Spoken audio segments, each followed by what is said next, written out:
Hey everyone, today we're making these matcha and chocolate dip figs. So before we get started, there's one thing to always really do when you're working with chocolate. So unlike other recipes where you might be able to wing it, because you're working with chocolate, you want to have everything in place. So get a baking sheet out, line it with parchment paper, put the dried figs on there.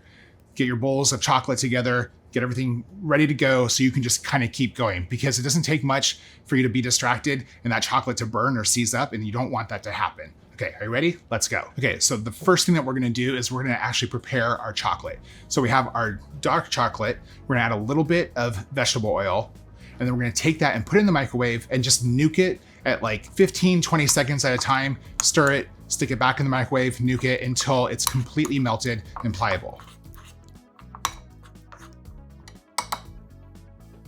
And then we're gonna do the same thing with the white chocolate. Just take that, add a little bit of vegetable oil, put it in the microwave for about 20 seconds, nuke it, stir it up, keep doing it, rinse and repeat until it's ready to go.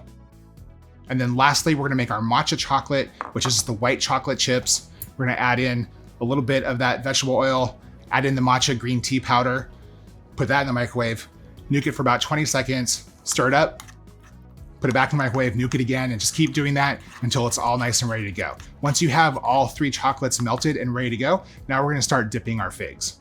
So let's talk about chocolate chips for a moment. So storing chocolate chips is actually really easy. Chocolate chips were made to be stored at room temperature. Dark chocolate, that kind of chocolate, if you store it in an airtight container after you open a bag, it'll actually last for a couple years. Milk chocolate, on the other hand, for just about 1 year. So one thing that can happen though over time, and this really comes down to the quality of the chocolate that you're buying, is that chocolate can actually form a fat bloom or a sugar bloom, where you might see some discoloration on the chocolate. Now, the thing about that, it's still totally safe to eat. You can actually still use that chocolate. However, based on how far along those blooms are, there might be a degradation in the quality and the taste, but you might not mind. You still just might like chocolate no matter what. So just so you know, it's still safe if you do see your chocolate changing that color, and you can keep it for a couple years if it's dark chocolate, 1 year if it's milk chocolate.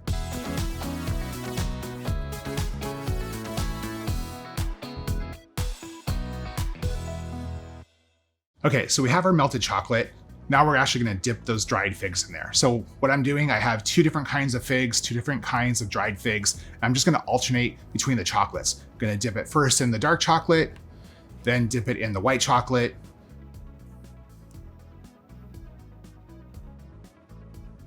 and then dip it in the matcha chocolate. And just do that until all the figs are completely covered in chocolate. But one thing I want to talk about, because it's still really popular and I see it on the internet like literally every day, is the fig wasp.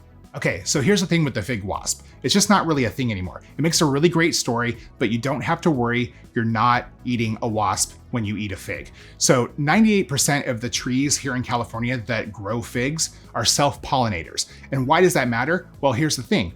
Over 99% of the commercial figs grown in the United States come from California. 100% of those dried figs that are eaten in the United States also come from California. So most of the figs that are here in the continental US do not have wasps. They're all self-pollinators. So that's the thing.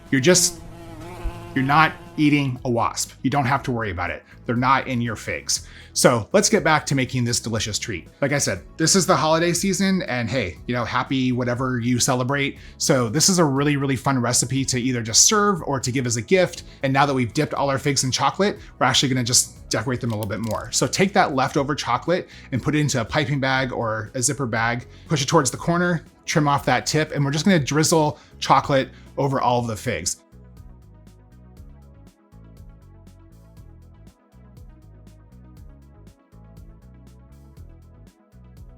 And then pop them in the fridge, let it all firm up and cool, and you're good to go. You have these delicious matcha and dark chocolate covered figs, which are just a great gift, but you know what?